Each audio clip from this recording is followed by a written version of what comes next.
Good afternoon, everyone, and welcome to the City of Liberty Lake Parks and Arts Commission meeting. Today is Monday, April 14th, 2025, and it's just a couple minutes after 4 p.m. Well, we'll start out today with our roll call. Commissioners present, myself, Nancy Hill here. David Heimbaugh, I don't see him yet. Laura Frank. Present. Katie Ferris. Present. John Bear. Present. And Noel Otterson-Laparco is going to be absent today. Bob Schneidmiller. Here. And welcome back. We're so glad to see your smiling face in person again. Commissioner Joni Hay, are you online, Joni? I am. Welcome. Student Commissioner Audrey White. Audrey? Okay, looks like Audrey is absent. And here comes David Heimbaugh, present. Welcome. Thanks for coming. We'll start off. Our next agenda item is the approval of the March 3rd, 2025 meeting minutes. You'll see those meeting minutes on page 2 of your packet. If you've had a chance to look those over, you can suggest any edits or changes. Otherwise, we'd look for a motion to approve. Move to approve. Second. We have a motion to approve by Laura, seconded by Katie. All in favor, aye. Aye. Opposed, nay. Please show the motion passes unanimously. We'll move into citizen comments. And Kerrigan, would you like to come up to the podium and state your name for the record? My name is Kerrigan Nguyen. And welcome. And what would you like to talk to us about today? In school, I've been working on a passion project, an all-year assignment where I study something of my choosing. My passion is art. So for the past few months, every Friday, I study what builds art and what art can do to people. When I told my teacher I wanted to put some of my art for other people to see, she suggested trying to wrap a traffic control box. So that's what I've been trying to do and what I came here to ask. Art has always been an important part of my life, so being able to do this would make me really happy, and I really want to be able to show my art to other people. That's it. Thank you for listening. Well, thanks for coming. And I don't know yet if we will have a traffic signal box for you to wrap. We don't own all the ones in the city. I wish we did. But I know we were chatting before, and you're going to be going to Ridgeline next year. And we do have a student revolving art display in our Trailhead building. If you get a chance to go in there in the event center door, you can see that. And we're actually working on some other projects. We have our trash can project. That's not the fancy Graffiti name. barrels. Graffiti barrels. Thank you. Which is also fun. We're going to actually be showcasing a few of those in our meeting tonight. So whatever we get going forward that has some availability, we do appreciate your interest, and we'll look forward to seeing you at Ridgeline in the art program there. Thank you for the opportunity. All right. Thanks for coming. And then I would like to acknowledge two other public comments that were emailed in, one to Commissioner Frank and one to several commissioners from Kyla Scott. And I did print them and put them in here. I can't recall the name of the person that sent you the email, but it was regarding dog park. Patty Church. Thank you. Yep. Dog park and benches on Indiana. And the other one is Kyla Scott with some suggestions for a creative district with the new library. So those are in your packet to look over. And if needs to be any more discussion, we can get that certainly on our next agenda. Any other citizen comments today from the audience? Evan, anything online?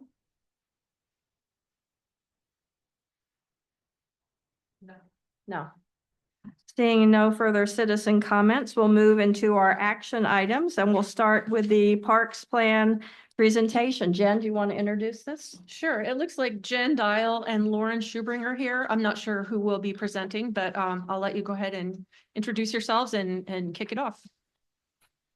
Yeah, good afternoon, everyone. My name's Jen Dial. I'm a senior project manager with SCJ Alliance, and we'll be managing the Park and Rec Master Plan update for all of you. And I'm joined here by my colleague Lauren, and Lauren, I'll let you introduce yourself. Yeah, hi everyone. My name's Lauren. I'm a planner in our Spokane office for SCJ Alliance, and I'll be leading the public engagement for this parks plan. And so in a few minutes after Jen goes through some slides, I'll go over the public participation plan with you all. Yeah, thanks, Lauren. So I have a few slides just to orient everybody kind of to what the scope is and what we've been hired to do. And you know what the process that we're starting, and then Lauren's gonna spend the bulk of it talking really about the public participation plan. So you guys have a good overview of what we're thinking there, and we can get your feedback on it and answer any questions you might have. So just real quick, I know some of you maybe have already heard about SCJ and who the team is, but this is who's working on this. Most of us are based locally here out of Spokane, so very familiar with Liberty Lake and close by to come and do a lot of the engagement efforts. Chris is our landscape architect principal that will be helping out on the project, doing some of the site assessments, hopefully here in the next couple of weeks. You've met Lauren and I. Corey is going to be doing a lot of the mapping of the inventory that we conduct for the project. Josh just can help with some of the park design elements if that ends up being a necessary piece of the project. And Jay is part of our graphics team that's going to make the Park and Rec master plan look lovely once we have it all put together. Just a little bit to give you an overview of what kind of we've been scoped to do is really the master plan. We're looking at trying to complete as a thorough a process as we can, starting with a community context, kind of updating that. We've already started doing some staff interviews to really understand some of the needs and priorities from the staff level. And we're looking at, some demographic information to get a good sense of the community and what some of the unique needs are of Liberty Lake. We'll also be looking at a lot of your current planning documents that you have, both your comprehensive plan, your past parks plan, the engagement plan, the art plan, and making sure that we're familiar with all of those things as we move forward. We'll be doing a pretty thorough parks and recreation inventory that includes a variety of things, both looking at the types of parks that are currently in your system, the types of programming that are conducted within that system, kind of the life cycle status of some of the facilities and the assets that are within your parks, what those amenities are, what kind of condition they're in. We'll be looking at security features and the public art, even mapping the public, the park tree canopy, and the bicycle network, and just the connectivity of access to the parks. We'll be doing a demands and needs analysis as well. That'll be informed a lot from some of the interviews that we do and input from the public, and looking at some of the maintenance needs and user data. The level of service standards, we'll be reviewing that as well. I know that's important to a lot of the city staff that we've been talking to in the interviews. So we'll look at a variety of things to inform that process. That's local and regional trends, looking at other similar sized cities for that peer kind of community comparison. We'll look at the National Rec and Park Association metrics. But primarily, the level of service standard will be uniquely tailored to Liberty Lake based on that qualitative data that we get out of the interactions with the public, and really understanding what the needs and wants are of Liberty Lake residents. And then kind of lastly, we'll be updating the goals and policies from your current plans, and polishing those up, redefining that vision and mission with that community input, and lastly, offering some recommendations for you all to consider. So that's kind of the scope of what we're gearing up to do, and we've been kicking that off for the last few weeks now. So just kind of the philosophy of this whole effort, we're trying to make sure we do a few things. And that's really structuring this plan so that it sets the city up well to leverage outside funding sources and that it meets some of those state requirements for funding eligibility if Liberty Lake decides they're interested in pursuing that.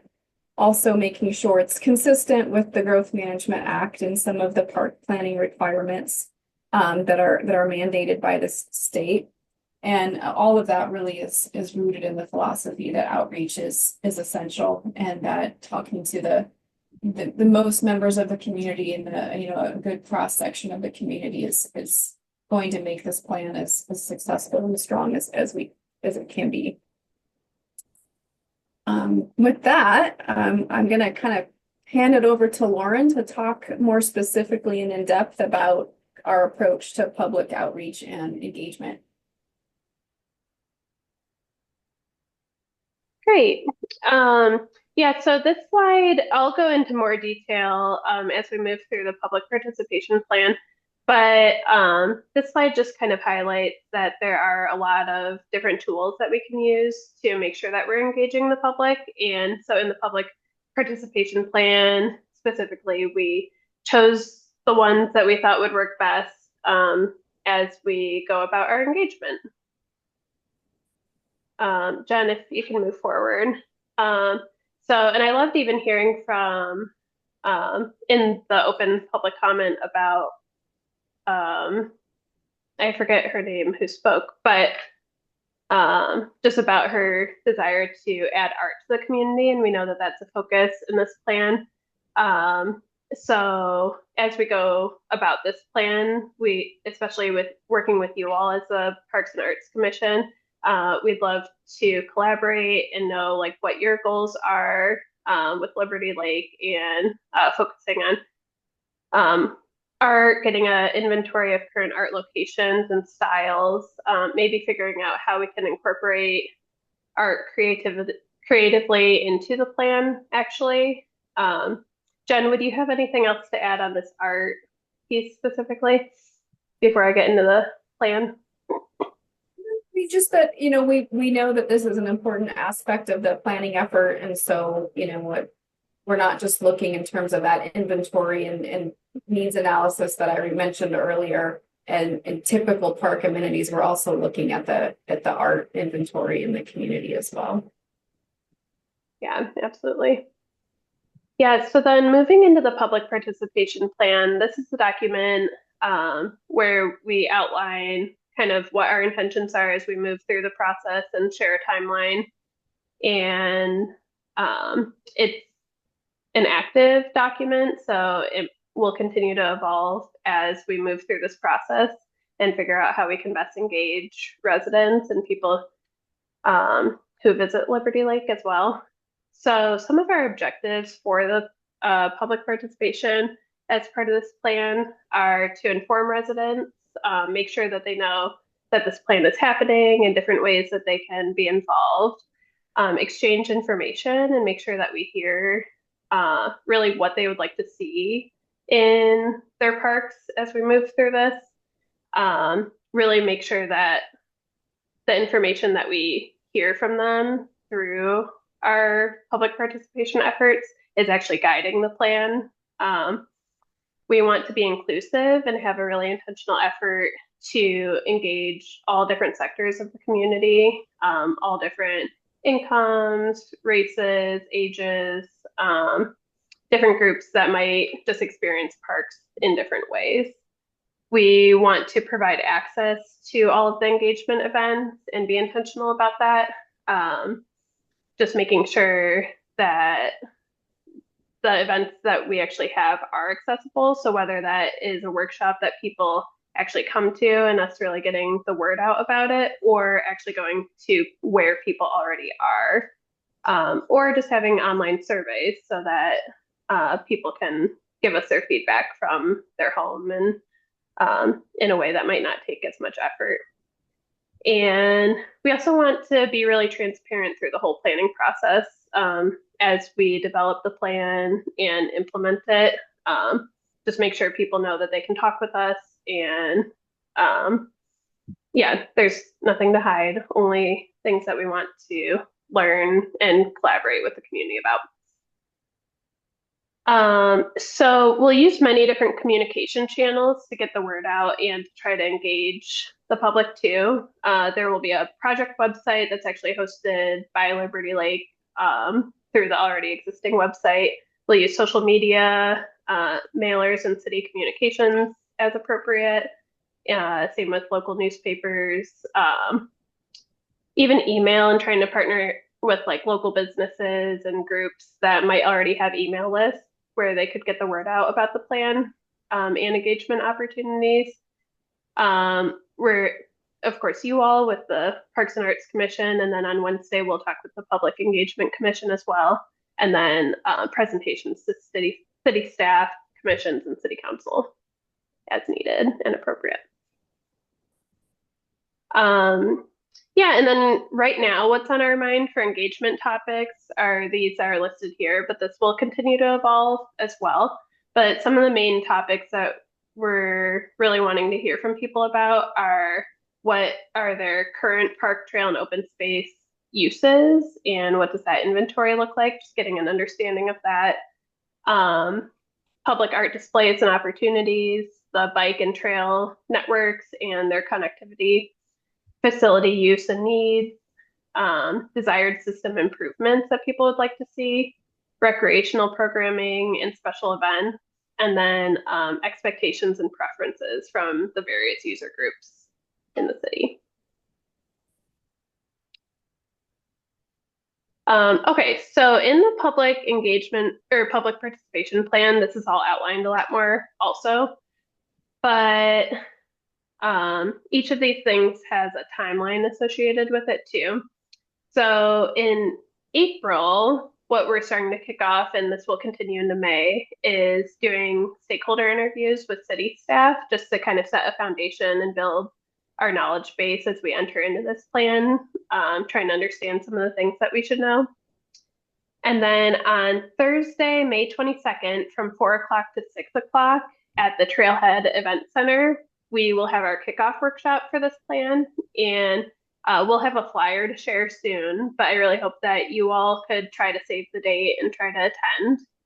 And at that workshop, we'll have different engagement boards that people can provide feedback through. And then that will hopefully align closely with our needs assessment survey that will be launched that day.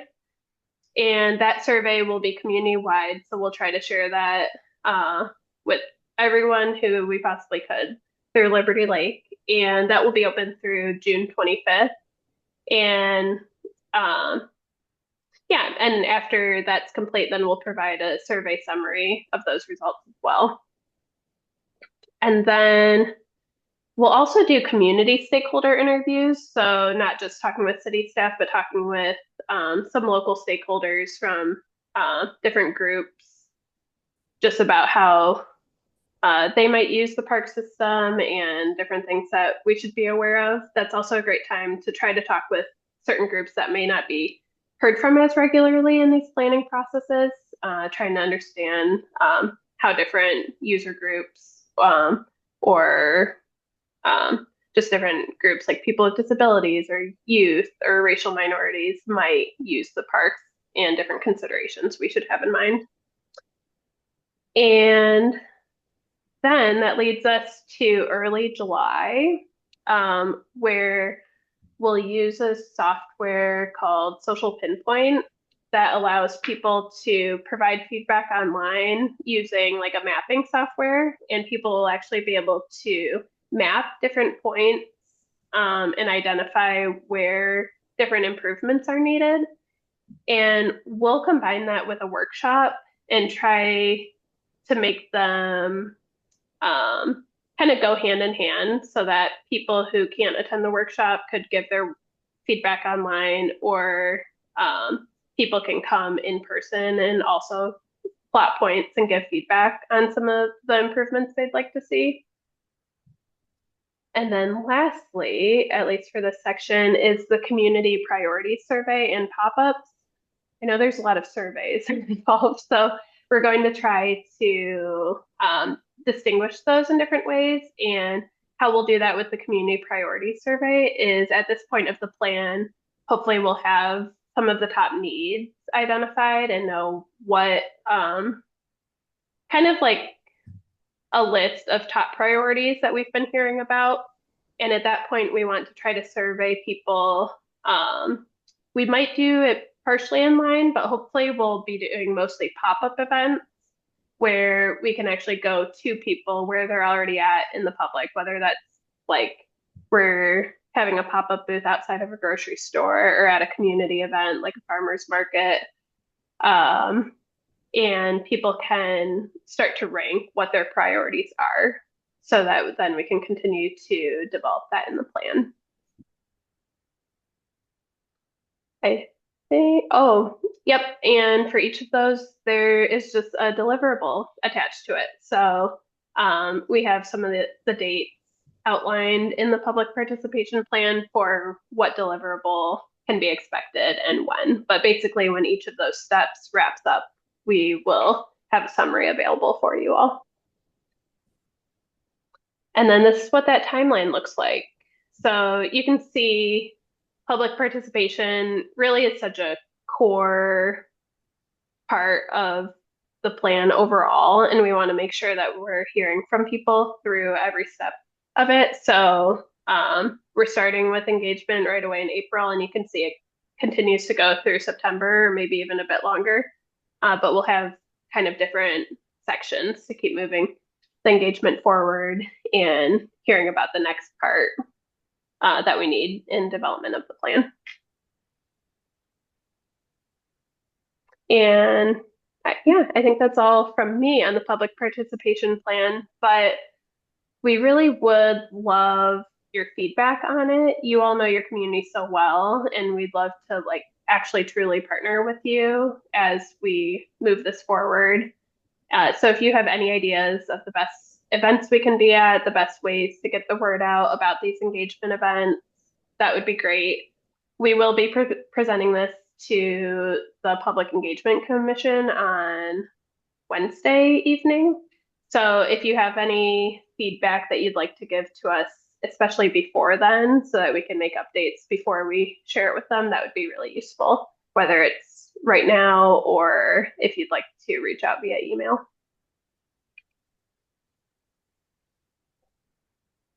Thank you, everyone, for listening. If folks have any questions, Lauren and I are happy to answer those now. Thank you so much for the presentation. And I know when we spoke earlier, I had mentioned to you about our Pavilion Park Playground Replacement Project, and that one of the goals of this commission is to get public input. And we had originally talked about having some surveys, a lot of the same things you are, the farmer's market. We have the booth at Barefoot in the Park, our summer event here in the city. And then potentially even some kind of a town hall or a public open house. And you mentioned that you might be able to incorporate that into what you're doing, and we could work together so that we don't duplicate efforts. Can you speak to that for the commissioners? I don't know, Lauren, if you've got any specific ideas on that, but I think you're absolutely right. I think the goals in mind that you had for that project are very similar to what we're looking at for the kind of system overall. So I don't see any conflict with making sure that our survey has some of those specific questions for that park. And so we can get all of that information at once, and that we can partner on some of the outreach events. And I think we just need to be collaborative and be intentional about it, and both things are very complementary. Yeah, I agree. And as we're developing the survey, I think it'd be great if we can just connect and talk about what questions we could put in the survey and like what you all were hoping to hear. And yeah, we can be intentional to make sure you get what you need out of that survey as well.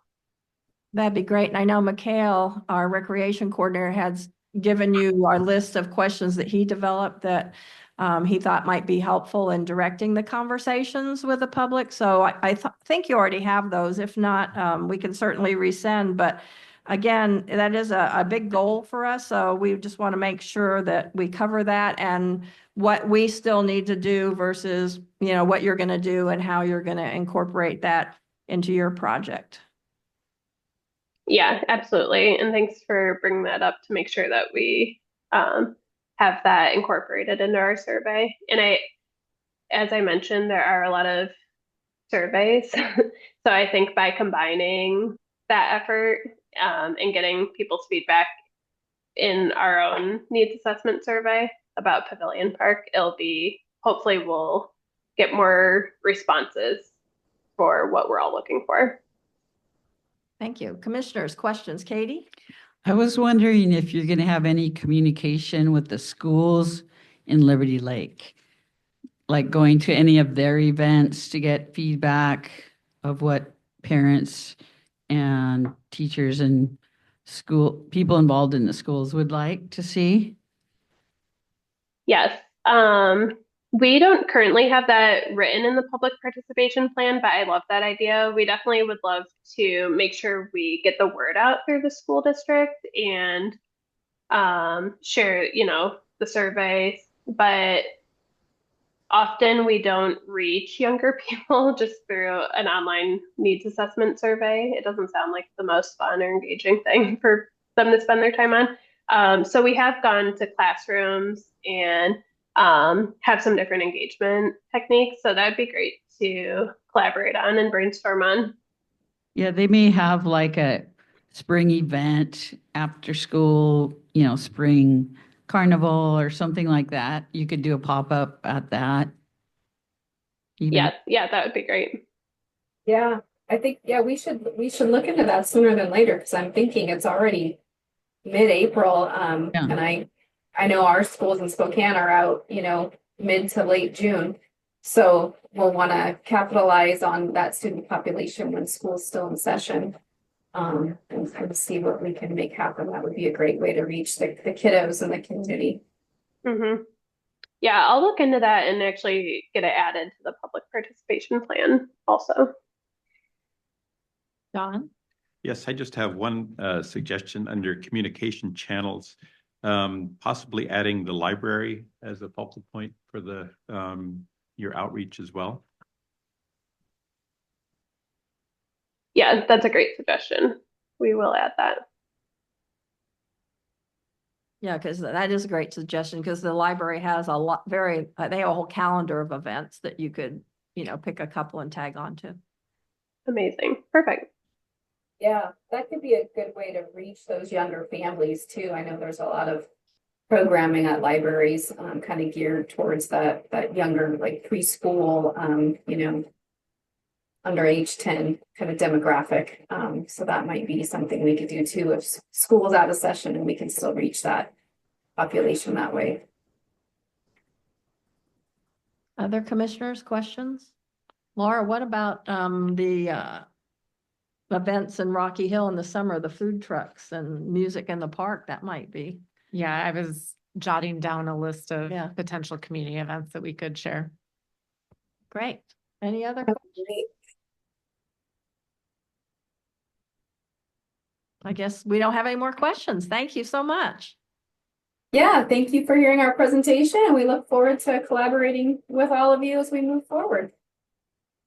Great. Thanks again for coming. Okay, thank you. All right, moving back to our agenda. I'm just going to switch the order around a little bit on number 5 and drop down to call for qualifications discussion because we have a guest, Karen Mobley, in the audience. And Laura, do you want to start that off with how we're doing? Sure. And so I had sent Karen an email as well, just kind of what our process where we started and what it's evolved to. So our first call was for the utility box wraps, I believe in 2018. And that was kind of a general open call for pieces. So there were proposals that came in, and as our projects grew in size, we have received fewer and fewer submissions. And part of that, the feedback that I've received from artists is, budget related. If it's something that's within their wheelhouse or within their desired budget. And then the time it takes to generate a proposal for something of that scale where you may or may not be awarded the contract.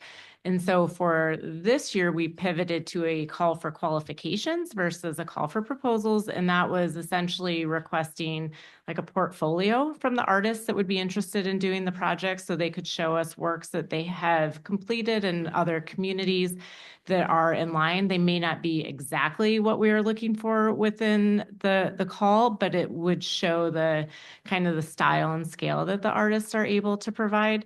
And unfortunately, we only received one submission for this last one, and the call for qualifications was for 2 projects. So Karen's here to kind of chat with us about what our process is and maybe where we can make some improvements to draw from a larger community of artists. Hello, everyone. It's nice to be back. Some of you were on the Parks and Arts Commission the last time I was here, which was at the behest of Tom Sahlberg, who is my friend. And he's been my friend for, I don't know, 25 years. You know, when he was a cop, he showed up when I got hit by a car going 35 miles an hour. And that is like the craziest thing, but he has not lost touch with me in that whole time. And whenever he has an art problem, which he does, he calls me. And he has been really active, as many of you know, helping us with statewide advocacy for things like the State Arts Commission and Humanities Washington and arts organizations that support youth around the state. He just looks like an old grizzled cop, but boy, is he really active as an advocate for your community. And if you see him, give him a big hug and a thank you. Some of you know what I do, and I'm going to just introduce myself so you have a sense of what I do. I was the city arts director at City of Spokane for 15 years, and I have personally project managed, I don't know, over 100 public art projects. I currently work as a consultant to arts organizations, and I'm also an artist and an author, but in the hat I'm wearing today is the arts person who reaches out to people for projects in large cities like Seattle. I have contracts in really tiny places like Okanagan, Washington, and in places like Tri-Cities. I'm doing a lot of work with Spokane Arts. The first thing I would say is that I think your network with artists is shallow. Not that your network with your community is shallow, but I think you would find that a lot of artists in the larger region are unaware of you. Not because you aren't doing a good job, but because you've only been doing this since about 2018. We had COVID, there's all this disruption. And I think people are more likely to respond to people that they know, which you're about to do this community planning process, which is actually really great because every one of you should be going along with your consultants to be at community events with little cards with your information. And when somebody says, I'm an artist, I'm interested, you should be able to give them information about your community, and you should have a way to collect their data, right? Their email and their phone number. I have personally a database of over 3,000 artists in Eastern Washington and North Idaho, which I'm constantly trying to keep up with, because if you know how everybody is, they change their email address about, this is absurd, but something like 20 to 25% of the population changes their email address and their physical address every single year, which means that you never have a great list. It's just the way it is. My second observation is kind of tied to the relationship thing, which is you need to do social media all the time, even if you're not just doing a call. So I don't know how social media works at the City of Liberty Lake, but most arts organizations are doing at least 1 or 2 posts on their active social media every week. So that may be, I don't know, we're having a reception for an exhibit, or we're having a booth at this place, or we're commemorating the sculpture, or we have a call. And social media really only works if you hit a whole bunch of people and those people start to communicate with you. I'm not going to give you a lecture on social media. It's the thing. But when I do a call, I go out on everything. Instagram, Facebook, Reddit, Blue Sky, my individual email list, the constant contact email list of whoever the arts organization is. And then I send it to a big press release list that includes kind of all the normal Spokane County suspects like the Spokesman Review, Spokane Public Radio, the Inlander, all the free newsletters, and there's a ton of them, you know, the Huckleberry Press and all those guys. I think you have a pretty good email list because I get your emails and I have a sense from talking to artists in the community that at least some people are reading that. And as she said, not every project is good for every person. So the person who responds to a signal box call is not the same person who's going to respond for asphalt art projects or mural projects or large scale sculpture. So you may want to, if you have a lot of energy, divide that up. Mostly I just send it to everybody and tell them to share it with their friends. And a lot of times people apply to my projects because they heard about it from literally their mother hearing about it on public radio or their granny seeing it in the Huckleberry Press and they call me. So that deep penetration into community, you can call it news. In some ways it becomes community gossip. Hey, Liberty Lake is doing this project and you might be interested in it. My third observation has to do with the things that are being sent out. And I actually asked several people because I was really kind of curious about this roundabout that you're interested in doing.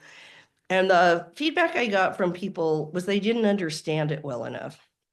So there's a do not exceed number in your qualification document, but it doesn't say what the artist is responsible for. And so I'm going to give you an example.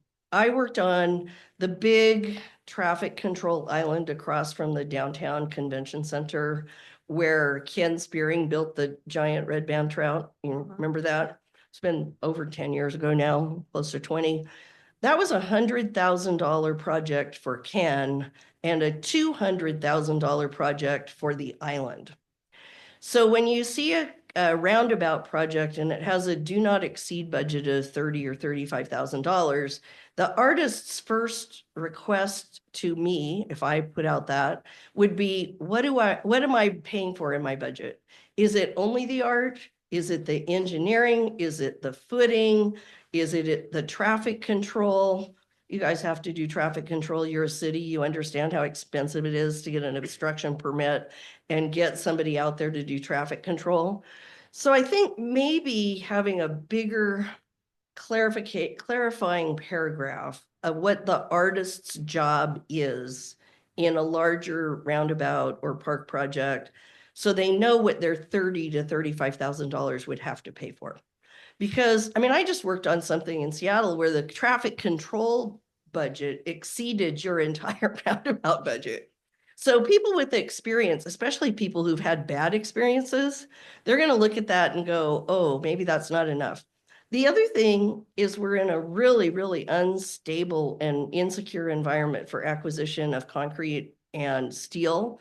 I mean, if the tariffs weren't enough, they were already way more expensive after COVID. So you might want to like sit down with an artist and really break out the materials budget for something like that and make sure that, I mean, you don't say how big you want it to be, but I think when somebody says traffic island, they think big and they think permanent. So they're thinking probably metal or powder coated metal or something. I'm not sure your budget's big enough. The other thing in the guidelines that you send out, I think there needs to be a little bit more concrete information about when the artists are going to respond to your qualifications, when you're planning to get back to them, and what the window of construction is. Because the people that are good are going to be already booked for this summer, and they might be booked for next fall, and they might even be booked for next spring. And if you don't tell them your window of construction, a lot of them will go, I'm really busy right now, I'll get back to that, and then they never do. And It's tricky. I've been putting calls out for a couple things I'm working on, and I'm not getting the numbers I was getting before COVID. And I think there's two things happening. One, I think a lot of artists did not do well during COVID and they have gotten a job. And when I say a job, I mean, they might be working as a plumber's assistant, or they might be a grant writer in some nonprofit's office or something. So they need bigger windows of time than maybe they had before. And I also think we've seen a number of people who've retired. And I don't know how that's affecting things, but I mean, just in the last handful of years, you know, Harold Blaze, who was super prolific, passed away. Ken Spearing has retired. He was always bidding on everything. And I could go through the whole litany of all my sad friends who have passed away of old age or have injured themselves doing public art, which is super dangerous. The other thing with the cost thing, I think a lot of the people are going to say, oh, it's government. I'm going to have to pay prevailing wage. I'm going to have to pay my L&I. I think you should articulate in there what your relationship to them is.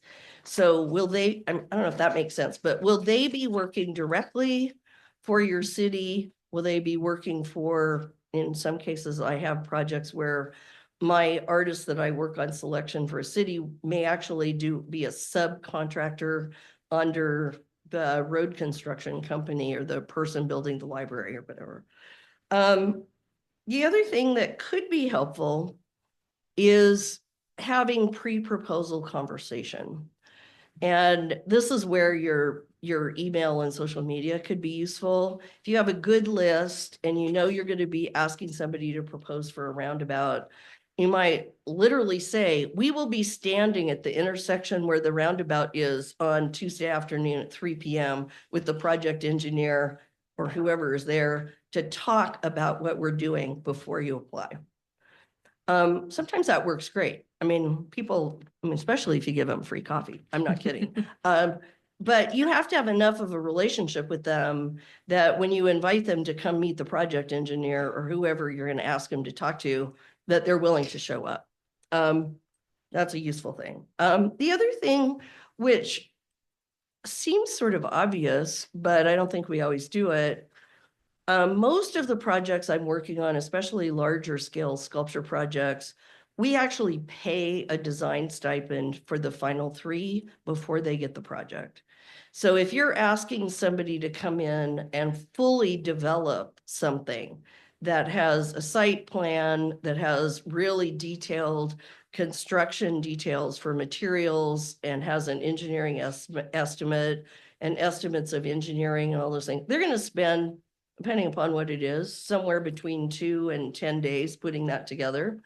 And typically we don't pay for all their time, but we might provide a stipend of $1,500 to $5,000 so that they're not just out a couple weeks of time preparing for whatever you want.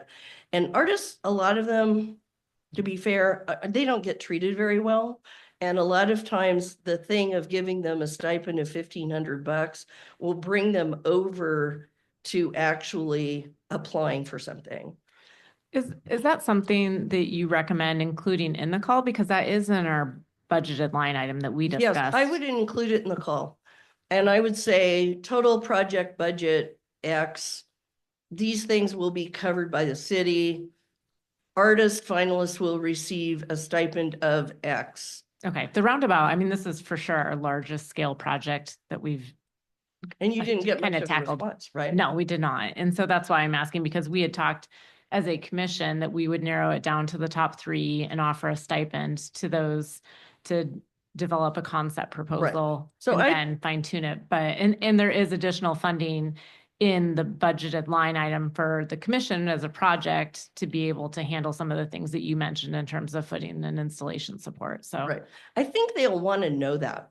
okay. And I've been doing this for a long time. I have a lot of people that I work with who literally there's a hierarchy. Like I have some artists, they will not apply to any project that's less than $100,000. I've Period. received feedback. Right. Some of And- them, they're like, this is not worth my time. Right, essentially. because they're busy and Yeah. they're working in many of them in a very large geographic area, right? They're in Vancouver and Seattle and Portland, and maybe they do something with me, but they won't apply for things that are less than 100,000. Then there's probably another group of artists who won't drop below like 75 or 65,000.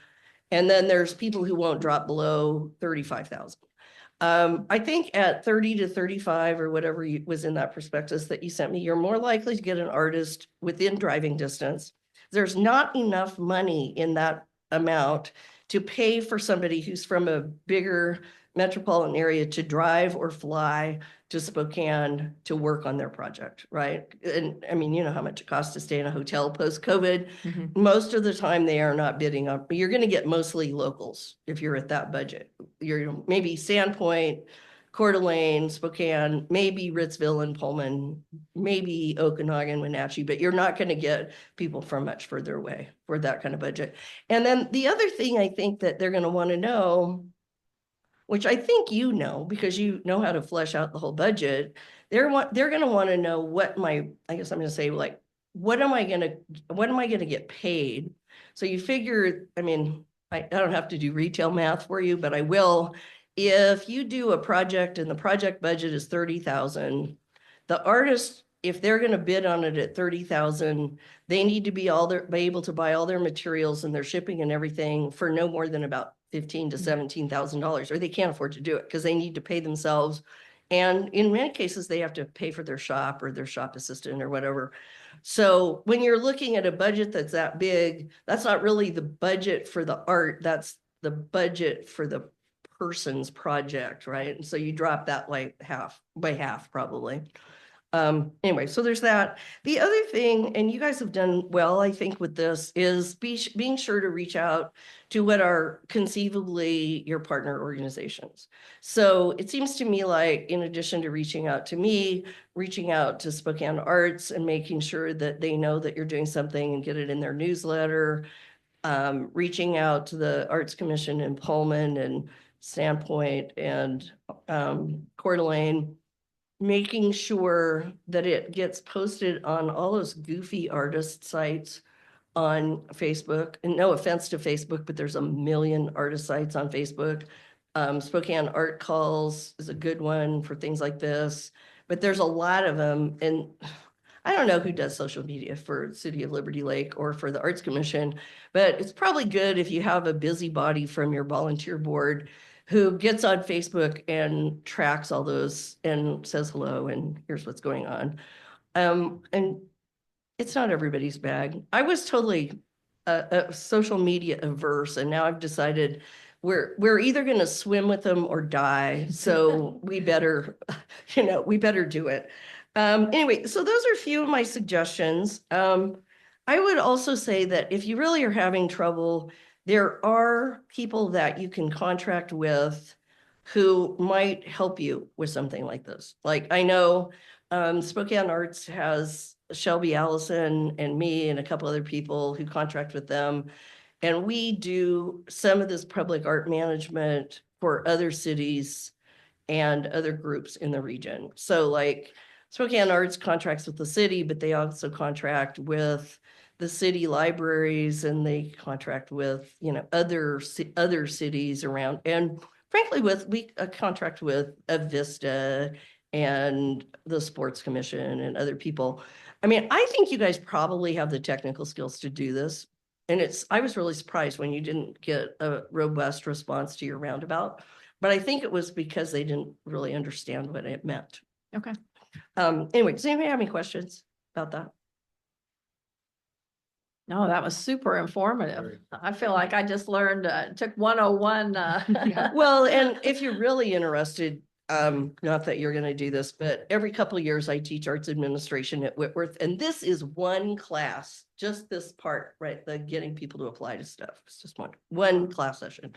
Anyway, glad to be here. Thank you for inviting me. Thank you for your Thank you time. Yeah, so we much can't for- thank you enough. Wow. That was amazing. Wow. Lots of ideas. Yes, lots of ideas. So the subject of hand, we've had one response And that was for the roundabout or the community art? Or It was either? roundabout, I would say, because it was not a goat themed, which is what, it was a replica of a statue that is going in the Capitol building. But it was a smaller scale one, so I don't know that it was necessarily appropriate for the roundabout project, but might be more appropriate for a different project within the city. So I don't know if, I mean, I guess listening to Karen's suggestions, if we kind of spruce up the call and try it again, or if we look at reaching within our network and artists that we know and like the style, reach out to them and ask them directly if they'd be interested in submitting qualifications. To Karen's point, we didn't have a narrowly defined window. We left it open to, we would like something installed within the 2025 calendar year. Maybe we need to, well, especially now in April, revisit, is that realistic, or did we cut a large portion of applicants just because it's within a calendar year? Also maybe asking the recommendations to the people that we go to that we like. Say, who would you suggest that we approach with this project? Yeah, because we do have a database, not thousands, but hundreds, and same thing, like Karen mentioned, I don't send the muralist, the sculpture projects and vice versa. We kind of try to look at who would be, but maybe we send it to everyone and say, hey, send within your networks, rather than trying to filter out some of those artists that we don't feel would necessarily apply to it, but they might know somebody that would be interested. So just as another avenue of being able to share it. Than usual, when you send out your public call for the arts administrator or the project manager to make a personal phone call or send an email to people they think are likely prospects. That's not saying you're pre-selecting them, but in the old days, I went to high school with Ken's parents' brother in Wyoming. I called Ken on everything. I'm like, Ken, tell your friends about this thing, because he has a deep network of artists, not just here in Spokane, but the former Gonzaga grads and stuff. So working your personal network might be the way to get it done. I also think you're too late to finish in 2020. Yeah. Oh. I think unless you get somebody right at the perfect second. Yeah. Most people who are doing this kind of stuff will have figured out what they're doing in the warm weather of 2025. Yes. And the call went out in January and closed in February. And the question I have, because I was out for so long, that I don't know what the status of building the roundabout and finishing it is. Was this just for the sculpture for the roundabout, or did this include the landscape, the irrigation and everything? The landscape, my understanding, and Lisa, I think Lisa popped not. out, but my understanding was there was a landscaping master plan that was happening within the city, and that as we install art, so I'm going to jump ahead a little bit, but the Liberty Lake Together art that's being installed at the Kramer Parkway, that portion of the landscaping project would be pulled out so we could do it as part of the artwork. And same thing with the roundabout. It is part of a larger citywide landscaping plan. And that, am I representing that correctly? I mean, that was my understanding, is that those pieces of landscaping would be pulled forward. Did she say that that's happening this year? Because I haven't heard anything about. She said it was connected to what I would call the Country Vista Median project. Right, I remember that. And that would be done, Okay. the Kramer Parkway, and then the Mission Roundabout. Though that would be all part of it, so it would be all from the same landscape architect, but yet there would be a nod in the Kramer Parkway part that would to complement the artwork. Exactly. Yeah. It would Okay. complement I'll the follow artwork. up on a timeline of So- when they're planning that. Yeah, I mean, so we don't know that. Mm-mm. And I guess we would need to know whether we could move forward with the installation of the Kramer Parkway art, which is going to be ready for install Yes, this year. And then the landscape would go in around it whenever that happened. But I don't remember the timeline anymore. But My understanding was all the landscaping was not happening in this calendar year, but pieces of it as they were ready. So going back to the Kramer Parkway art, the art would get installed per the artist's directive, and then the landscaping would be developed around that to complement it. so I'm hearing what Karen said, that it's unlikely we could complete the project this year. So, and we can carry over projects. Our last year's one is going to not be installed until this year. So we can do that. We would like it obviously in the works to have it in motion. But given that, would it be better to reissue the call for qualifications based on the parameters that Karen gave? Would that be our best bet versus reaching out to a few select artists?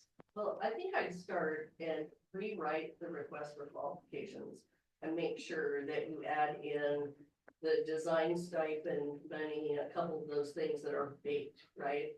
That will make it more likely that somebody's going to apply. So the payment piece of it, what we've done on our other large projects is a 50% payment up front to cover the cost of materials and then 50% at completion. So we haven't really detailed that in the call because that usually comes as part of the contract, the artist agreement that gets executed later. But You have 3 design contracts and 1 construction contract. okay. The other thing which you may want to do if you're having trouble with the schedule, you may want to set up a series of progress payments. So it's not 2 payments, but maybe, I don't know, 3 or 4 based on the landscape schedule, so that they get you the design and the specifications for the footings or whatever. So that's ready when it's time for the city to pour the concrete.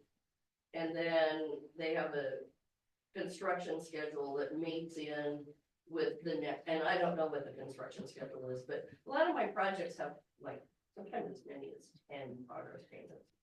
Would you go to that granularity in the call though? That's No. okay. That's because we kind of left those details out. But if you feel like an artist not knowing that they'd get a payment up front would hinder them from applying and just pay for traffic control, whatever those other things are, so they have a sense of what the city's contribution is out of the landscape. They don't have to have a dollar amount, but no, and that's why when we haven't put that in there, because I felt like, well, you're getting off in the weeds a little bit when you're putting in too many details. But if that's something that's precluding people from applying, then, we want to have the indication that we've thought of it and that it's part of the project. concrete pour for the foundation. I don't know, I don't know enough about the construction phases, but I think that you could detail that a little bit so they know. Loosely, okay. And the traffic control is such an expensive piece that if the city's gonna do the traffic control, that will make it better for most artists to apply. Okay. Just keep in mind, if the city's doing traffic control and it's a specific public art project, we would need to factor that into the Parks and Arts budget. Okay. So what I'm hearing is before the next meeting, since we'll have to approve it, I'll restructure the call for qualifications, incorporating the information that Karen shared with us. And then we'll kind of start over with the intent of getting progress payments in 2025 and an install in 2026. I think so, based on what I hear Yeah, Okay, I've been helping okay. Jennifer with proofreading. yeah. I if that would be really, great. really And then appreciate we'll have that. Legal review it from the contract standpoint. He'll want to set his eyes on that. Okay, Yeah, but I think that's our best bet because I think the council would be very understanding on allowing to carry over the project. They were this last time. It's money they've already budgeted. It's just they'll be spent a different calendar year, or some of it will be spent. well, then They'll overlap. do we want to break out? Because within that call, there were 2 projects. So I feel like the scale of the roundabout is significantly different than the scale of the town square So project. do two calls. So either do 2 calls, or do you look at town square as more of a commission base where we look within our database of the style, or do you just start fresh with both? I start fresh with both. Okay, Send them out. And then you guys call all the people that you think you want to make sure that they apply and have a deadline and. see Okay. if you- And you'll probably get some, a little bit more concrete information, I think. Okay, thank you. Yeah, thank you so much. Super helpful. Okay, moving on, our next agenda item, future of Winter Glow discussion. Jen, do you want to lead that? Yeah, so this will be brief. There is a discussion, a workshop tomorrow evening at City Council with city staff regarding whether or not to move forward purchasing, inheriting Winter Glow. It's really going to be a discussion with council and a feeling of, do we think council will support this? I think that city staff feels like there will be a lot of questions that staff's going to have to go back and try to find answers to. The Winter Glow Board will be there at the meeting, as long as well as a few other staff, citizens who were involved in Winter Glow. So it's going to be interesting to see what comes of it. It will be very expensive for the city to take it on between labor costs, materials costs. I think that the idea is to approach council first and then once we have an idea of what council might want to pursue or not pursue, we then will bring it to the Parks and Arts Commission for further discussion. Because if it doesn't go anywhere tomorrow evening, we didn't want to bring it to the commission and have it discussed if it's not going to go anywhere with the council. So it's not a vote tomorrow night of yay or nay. Yes, we're going to do this, or no, we're not. It's sort of a discussion. And that's where we're starting. And then after we know more tomorrow, we'll be able to bring back some information to the Parks and Arts Commission for support or not, or non-support. Any questions? Does that mean it would be run by the city rather than Correct. volunteers? Basically. We don't know how it would be run. If it was run with staff, we have numbers for that. It would be expensive. Obviously, there would be suggestions, I'm sure, from council and the commission to try to find volunteers, but I also know that that has been a bit of their downfall, is the lack of volunteers over the years as it's dwindled heavily. So we'll see where the discussion goes. If anyone's interested, zoom in. We'll see what happens. All right. Ticket booth discussion, and you'll see there's been some really good pictures provided in the packet. The Public Works Department is planning on rebuilding the ticket booth.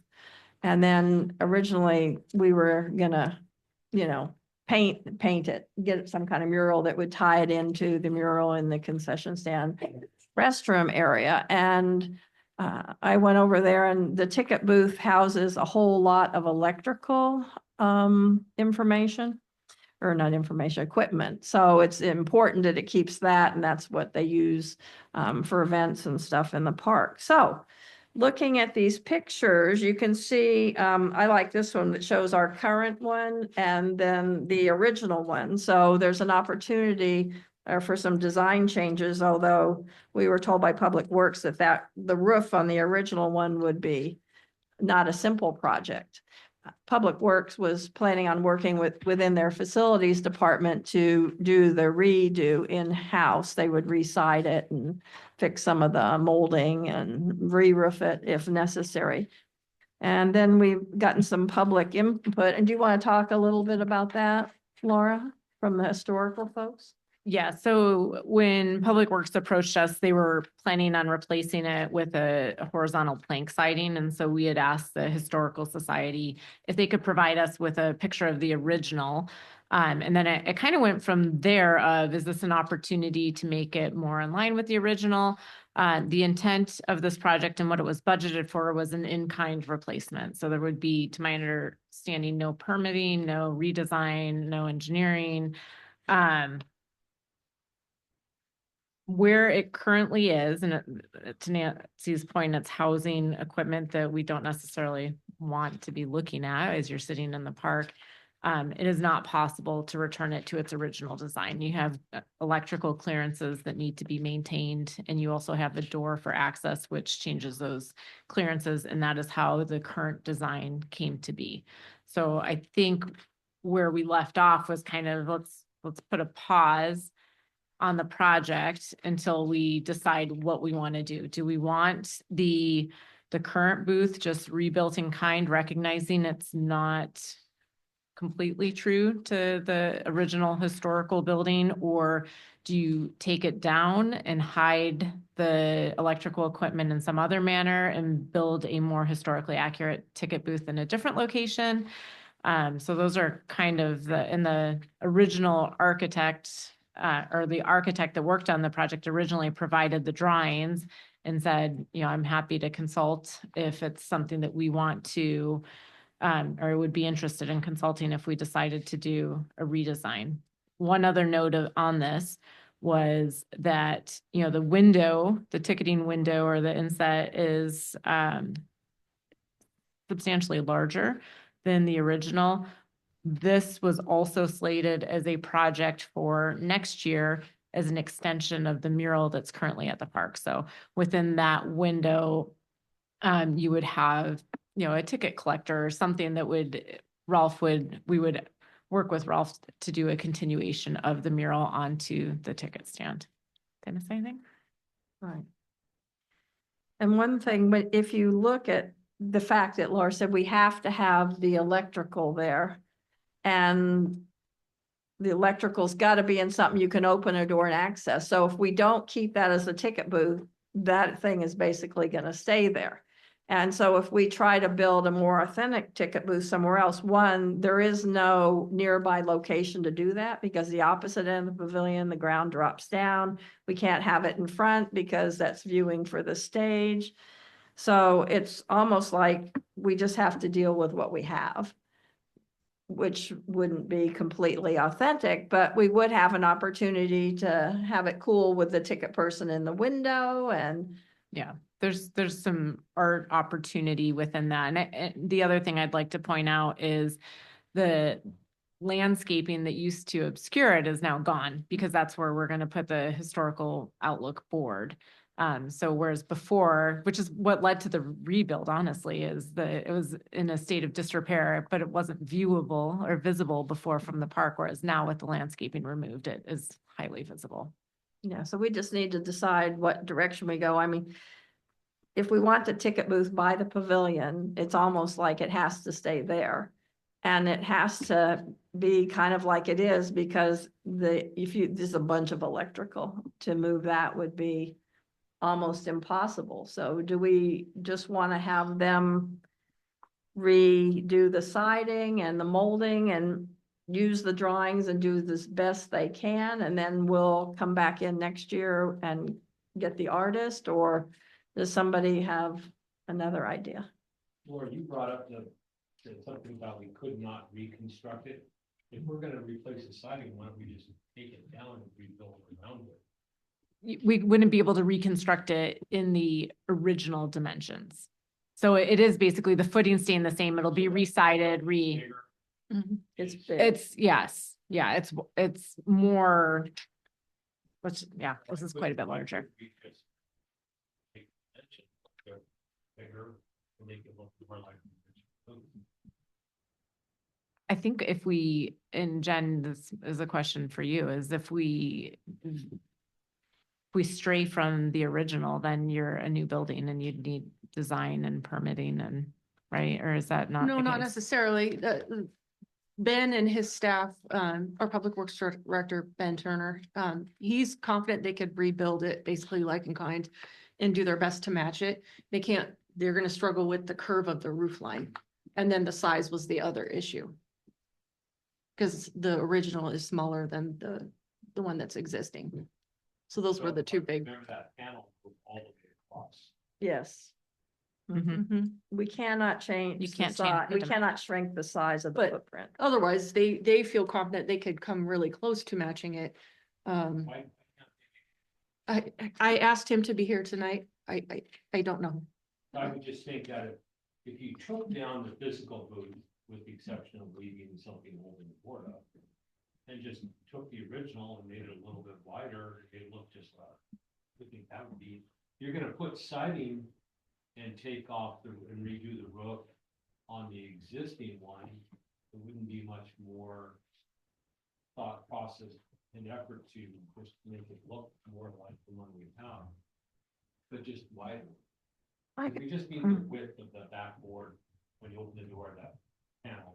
Yeah, the width can't change because of electrical clearances. I mean, the other thing, if they're going to redo the roof anyways, the original one has an overhang. So that even if you can't achieve that curve, having the overhang would maybe make it look a little more authentic to the original, but I think a question for our Public Works Director would be, can his facilities team do that, or is it too, I don't know, too fancy for them to do versus just fixing up the current structure?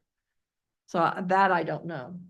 I'm sending him a message Yeah, because I can't answer that. He said, when I was saying the agenda, he stopped in Jen's office and he said he has another meeting, but he was going to try to swing in. So if he does, we can certainly ask him in person, but she's sending him a message. So, CC me on. Yep, I will do that right now. yeah, so I think the real question for the commission is, do we replace in kind? Or do you take down, try to mask the electrical equipment in a different manner and build a more true replica in a different location? see, I like replacing it almost in kind, where like David said, we try to make it look a little more authentic, Yeah. because I don't want to see a separate ticket booth and still see the structure that's going to hold the electrical. Yeah, I don't disagree, but I think those are our two.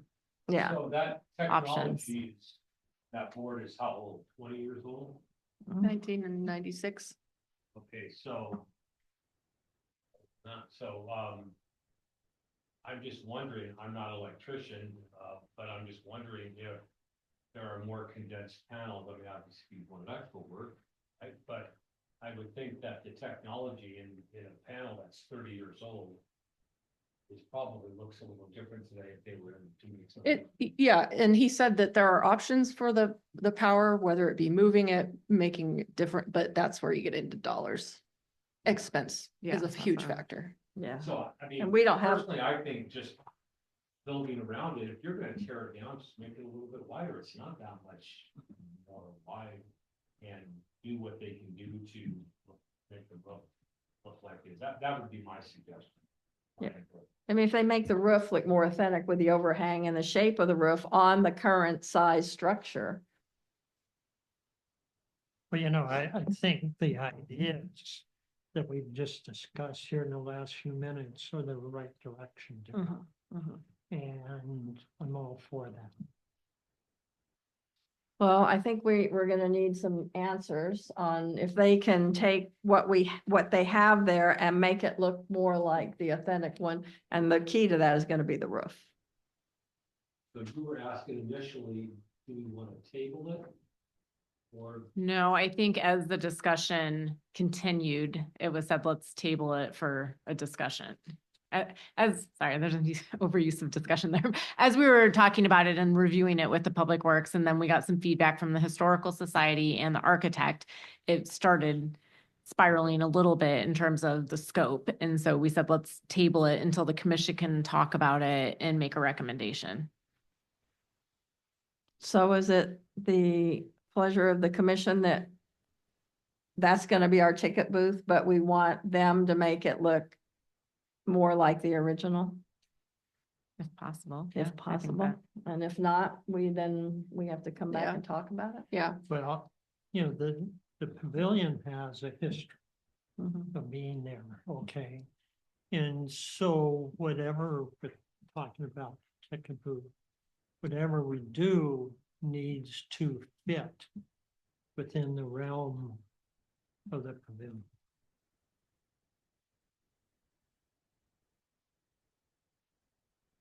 if you want to reach out to them and teach me on that. I CC'd the three of you, so We'll see what he says. All right, well, maybe he can show up today. In the meantime, we will move on to the review of the 2025-2026 roadmap and budget. I know we have more stuff to cover, so we're not going to spend a lot of time on that, but I want everyone to review between now and the next meeting, the budget for our upcoming years, and understanding that when we do the budget process this year, which will primarily occur at our May and our June meeting, potentially finishing up the 1st of July meeting, that we need to look ahead one more year. We need to probably plan for a continuing project. Potentially, we can decide that at the last minute before we turn in the budget when we see how the calls are going. But I just want you to start thinking about that so we can have a productive conversation at our next meeting. And that the budget is included in this packet, so you'll have it and make some notes, and we'll get to it at our next meeting. Okay, any questions on that or anything? Then we'll move on to unfinished and new business. The update on the Rotary Room, and Audrey isn't here, and we haven't heard back from her contact with the photography instructor at Ridgeline High School. So Jen, you've reached out to him, and Heather, the art instructor there, is going to help. So I don't think we have really anything to discuss at this time until we get feedback from the photography instructor. So we'll put that to the next agenda. And David, did you have anything on the Never Forget Garden electrical box? So, I have a message out to Janet. I'll have something more concrete to send out. But no, I don't have any update on it. That one should be relatively straight.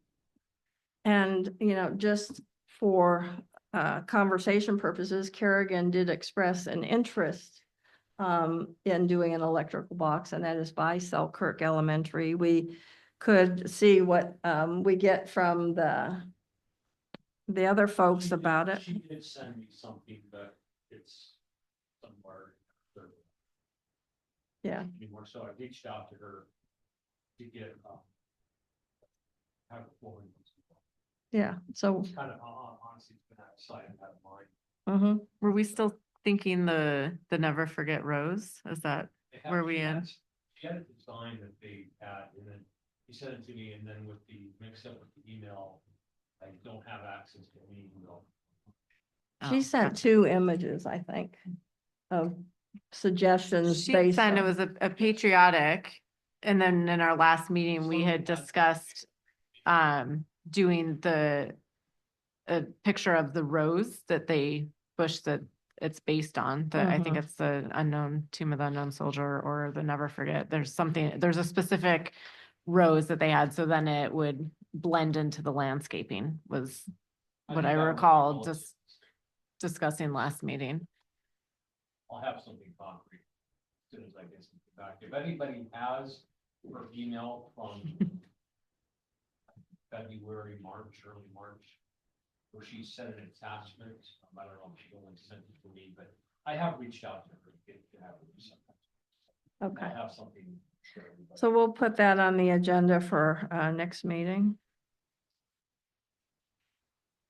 Okay, Pavilion Historical Outlook. Laura, any news on that?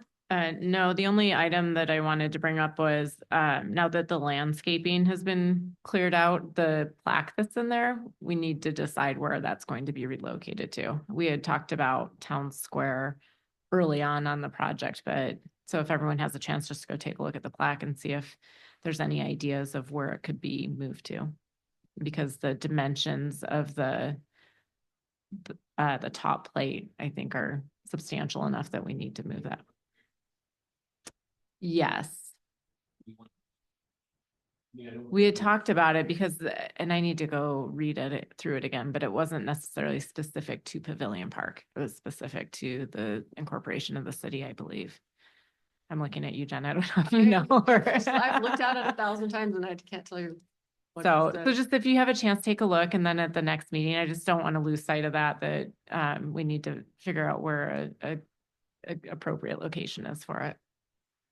Okay, we'll put that on the next meeting. And then, do we have the infrastructure ordered or somebody's giving us a design or? We're getting quotes, yeah. We're getting quotes, okay. Okay.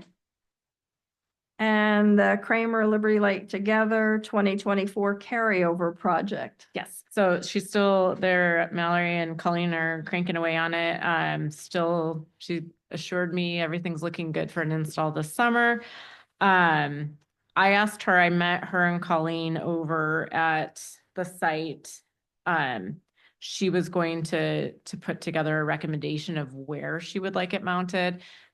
She did get news that the supplier of the panels can actually cut them to varying heights. She thought they were limited to 4 feet, and he said he can cut it to whatever dimensions she wants.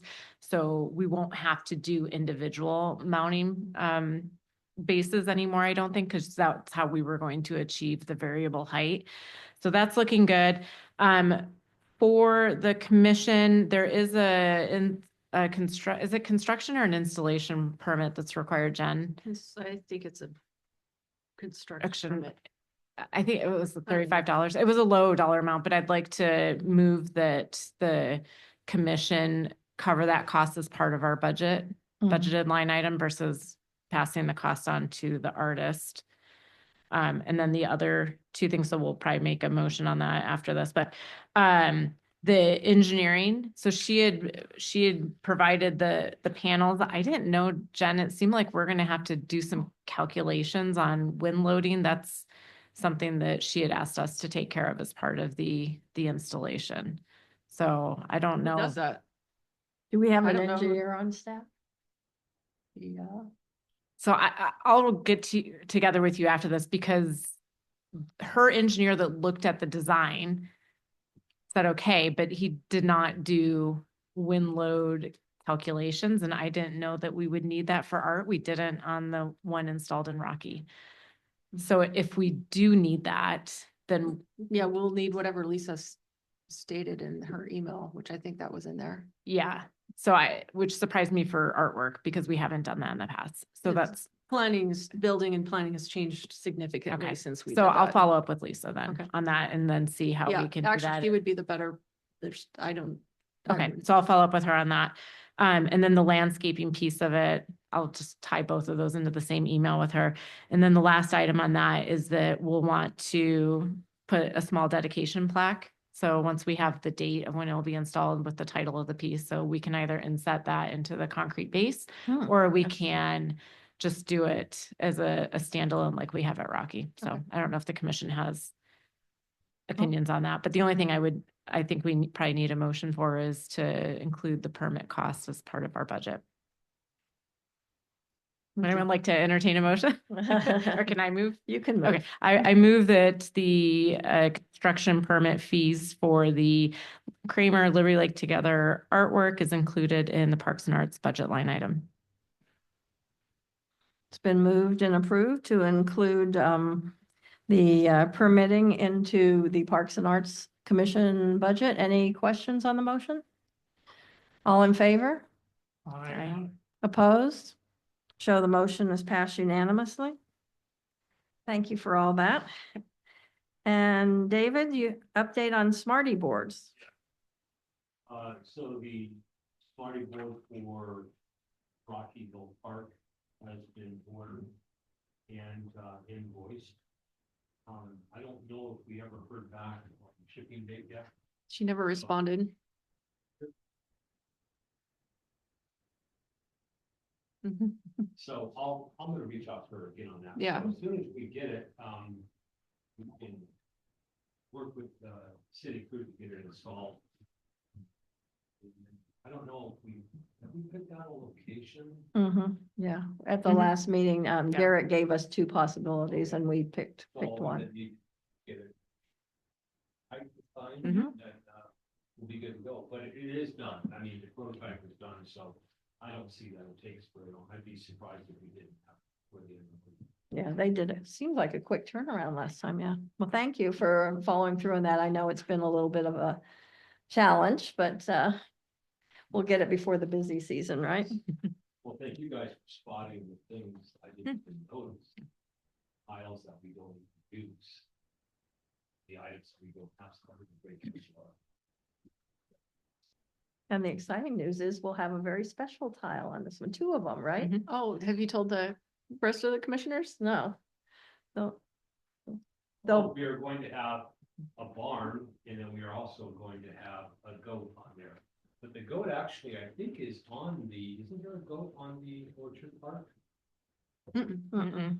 It wasn't. mm-mm. They said, I thought you said they put it on. But anyway, we're gonna have I don't think so. a tile with the goats so that when the goats are in the park, the kids can point to that and then somebody can show them where the goats are, or vice versa. Somebody can point to the goat and then point to where they're going to be for somebody that's just looking at it. And then we'll also have of course, the barn, which is completely iconic for that park. Mhm. And just so you know, the goats come back tomorrow to Rocky Hill. Just in time for their How long tile. are they going to be there? Well, they'll be there for a while. That's their favorite park, so. So we should have that should be recorded. They like being by the barn. Mhm. All right, thank you again for that, David.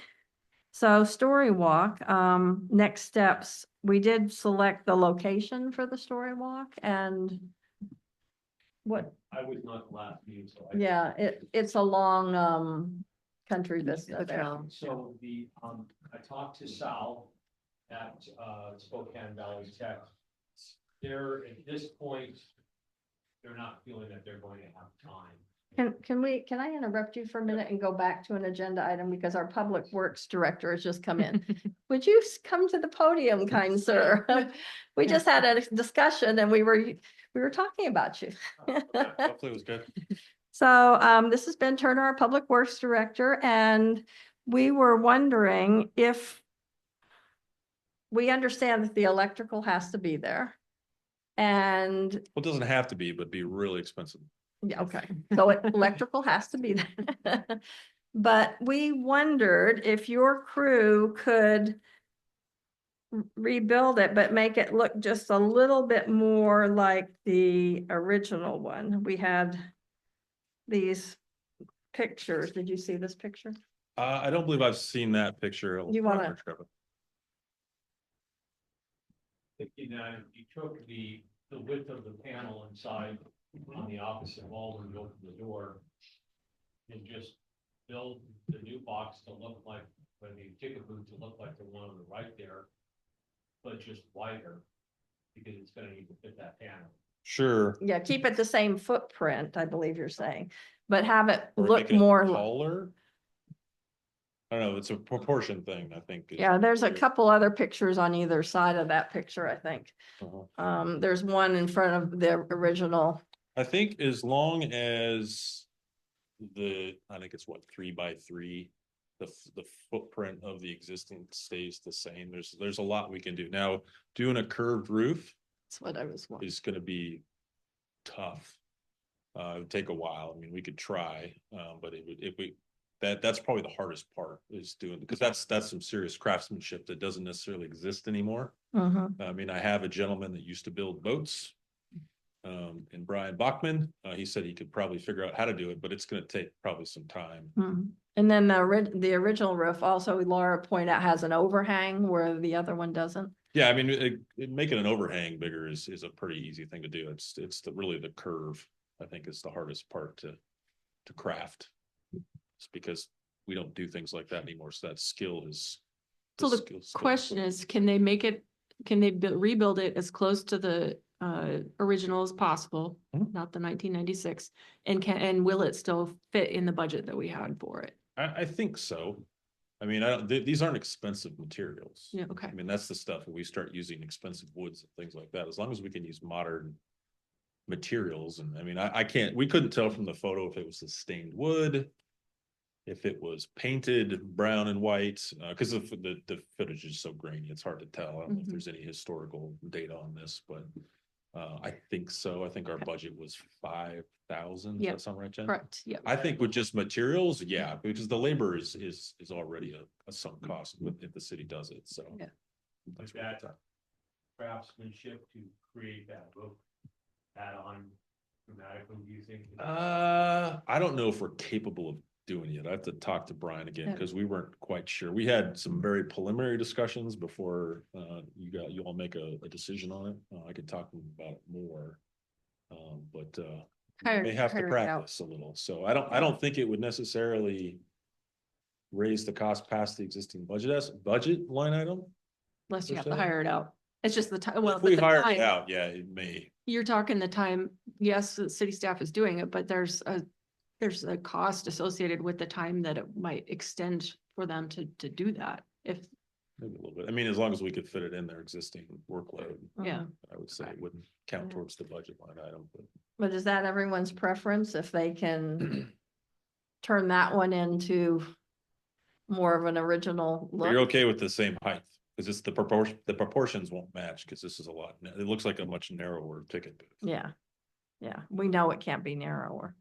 But basically a larger overhang, basically match the color. I'm assuming paint is okay. Yeah, it's think- painted now. yeah, It's and painted I now, think we that's don't fine. know what it was, Yeah. so. Yeah. And it I does. think when we do the mural extension project, we'd be able to make any, Mhm.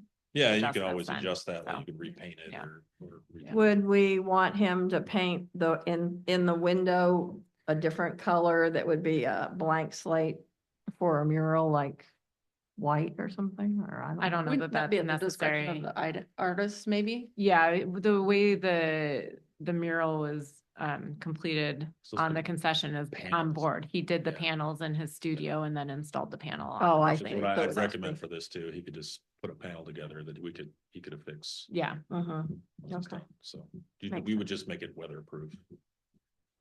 Well, I think if your team can do that, we'd be thrilled. Okay.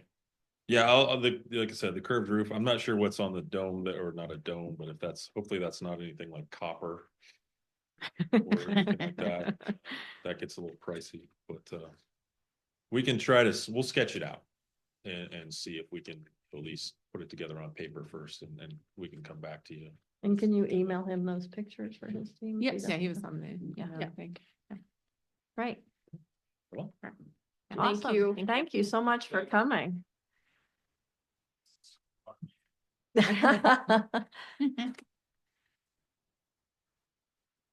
Okay, I'm sorry, David. Back to Story Walk. So Sal, the instructor at Spokane Valley Tech, emailed me last month and said that they don't think they could do the project this spring, and they could make a prototype, but they suggested pushing it off until either next spring or into the fall class. So, which would be fine. And if we can't get it built, we can't get it built. Are there design modifications No, that are we being, never discussed that, but I would imagine that the lockdown screws and stuff, I imagine the kids would probably. that's just part of their brainstorm and come up process? with something even better, because 2.0 was much better than 1.0. Yeah. That's the staff guys, but if they changed it, otherwise, the blue ones at Rocky Hill are great. They remind me, we had somebody fabricate them and then they painted. Is that, They fabricated. They the suits, fabricated. And they have much better equipment now. okay, They just don't, than they did even when they made the first one, yeah. So, but they still don't think they have time, so. I mean, we could push it off until next spring, unless they wanted to get started on it in the fall and we install in spring. Which would probably make more sense because the ground's gonna be frozen. I mean, could end up being another carryover project, but if they could start it this year, then I think then we could carry it over for the spring installation, because if they don't start till spring, I mean, that doesn't leave them much school time. Well, I think that, starting at ASAP gets us down the road. Mhm. And it may take longer, but at least we have the project in work and we'll work it through till it's finished. Mhm.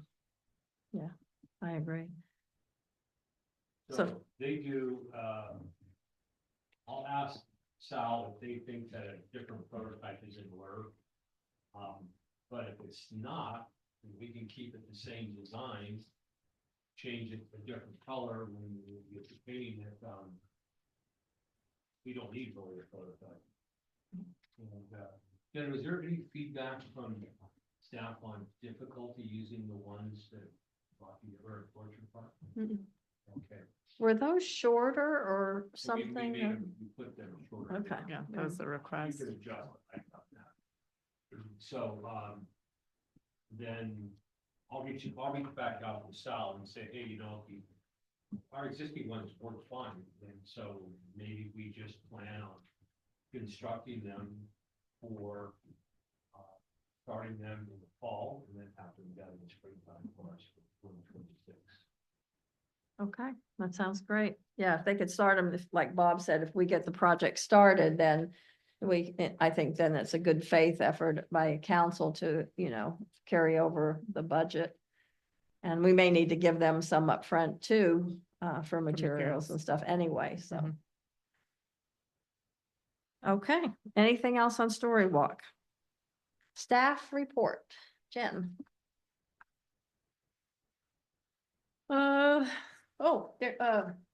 Mikhail, would you like to talk about upcoming events? I'm gonna skip number 1 because it was pretty much the discussion of the ticket booth. Yes, so our next upcoming event would be the Arbor Day celebration. If you go to the next page, there'll be a map. We'll be planting a tree at the ball fields up near the parking lot. So there is a star there. That's tree was taken out not too long ago, and so it's going to be replaced with a new tree. That will be the 25th at noon. Elementary schools have been invited, and I think we'll have one group coming out from one of the schools that have confirmed so far. And then we'll have clean green bulky waste cleanup on April 26th, that next day, that Saturday.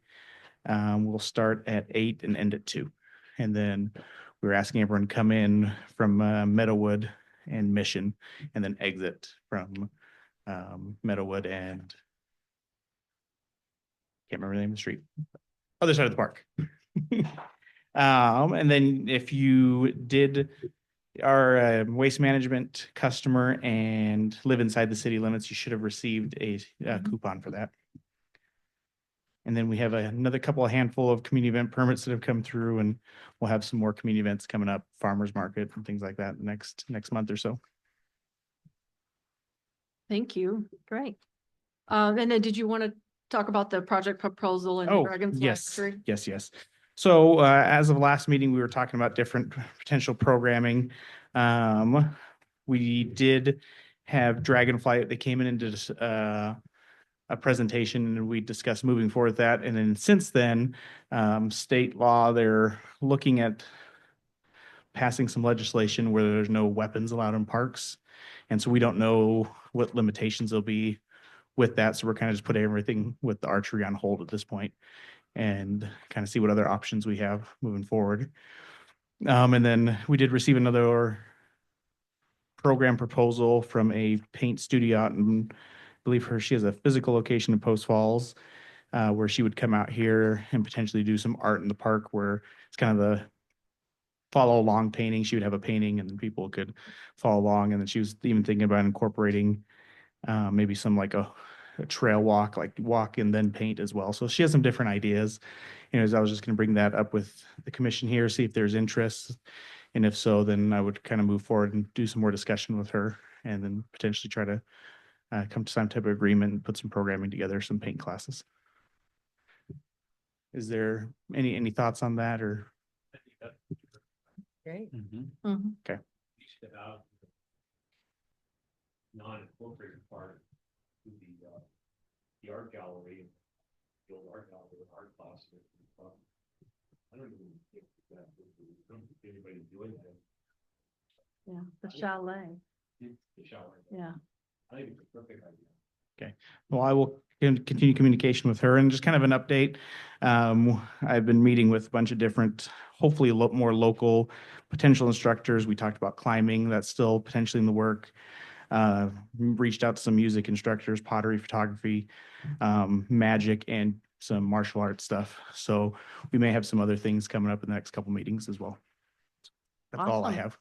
I'm sure the citizens will appreciate it, especially the summer stuff for kids and everything. Thank you.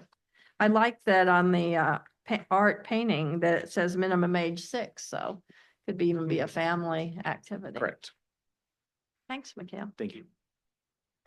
All right, so the parks plan, we're working on that pretty major project right now that will be ongoing. The rec software, I believe you're about done with your schooling.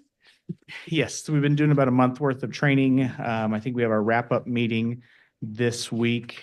But then we're still kind of waiting for some finance stuff, credit card processing to get attached.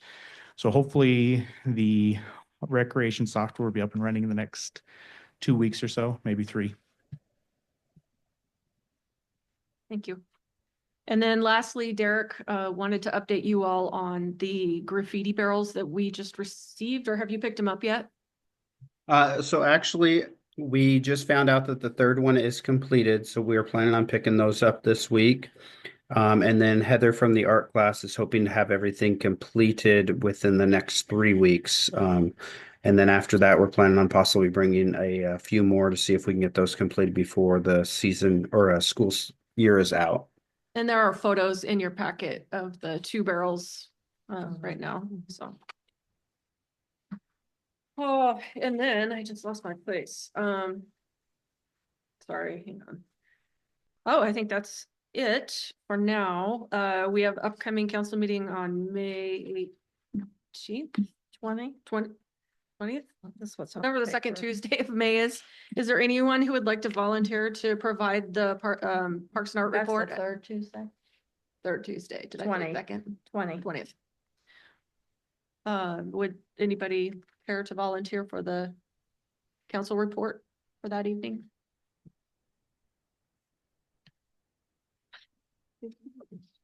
Crickets? Yeah. Well, I can do it. I could do it if nobody else is interested. I am going to be absent our May meeting, so it'd be awkward for me to come back and do the report So will this update be for this meeting or for? for our May May- meeting. May We're not going to do an April report, John, because it's due tomorrow. Yeah, Yeah. too close. So because we moved our meeting date, we're skipping our April report. So I suppose it could include April and May. I know that after the meeting that I'm sure Laura, after the May meeting, if you wanted to reach out to Laura, John, that she would work with you on putting together the slides, because it's so nice to have the slides. Yes. And, just some highlights, maybe a picture of the ticket booth or, who knows, some different things. But if you could do it, that would be great. And I'm hoping, David, you can do the meeting next month. Thank you. Perfect. And if there aren't any Oh, questions, Katie has something. I was just going to mention, we are starting our bike advisory safety committee meeting this month, the last Monday, April 28th, Monday at 8:30 at the New Love Coffee Shop. And so I'll be able to report at our next meeting on that. and when staff had their parks plan interview today with SCJ, I recommended you as a potential stakeholder, basically from the bicycle community standpoint. Yeah, that'd be great. So they may be reaching out. Okay, because we're going to have Liberty Lake Police and Spokane Valley Fire Department part of the committee too, because they're out there in the public seeing the traffic issues and hopefully not many crashes. So we'll have some good input. I'm so glad you guys are doing that, and I'm hoping we can maybe do something at Barefoot. A kid pulled out in front of me on a bike, never even turned their head the other day. Scared me to death. Yeah. So any kind of information on safety we can get out, especially to our youth, is awesome. Yeah, we're going to work a lot on that. Maybe some bike to school days in May with with the elementary and the middle schools. I'm reaching out to Selkirk this year, so. Great. I have some good news that we have an applicant for our second adjunct position, and that's Gary, and I have spaced out your last name. I so apologize. Gary Edwards, and so he was interviewed by the mayor today, and the mayor is moving it forward to council for approval probably in May. And Gary came to see what we actually do, and he has an incredible background in art and music and activities. So we can't wait for city council to give you the green light. Thank you for coming today. All right. Would anyone like to make a motion to adjourn if there's nothing else? Second. We have a motion to adjourn, seconded. All in favor? Aye. Opposed? Joe approved unanimously. We're adjourned. Thanks for coming, everyone. I appreciate it. I know it's a longer meeting.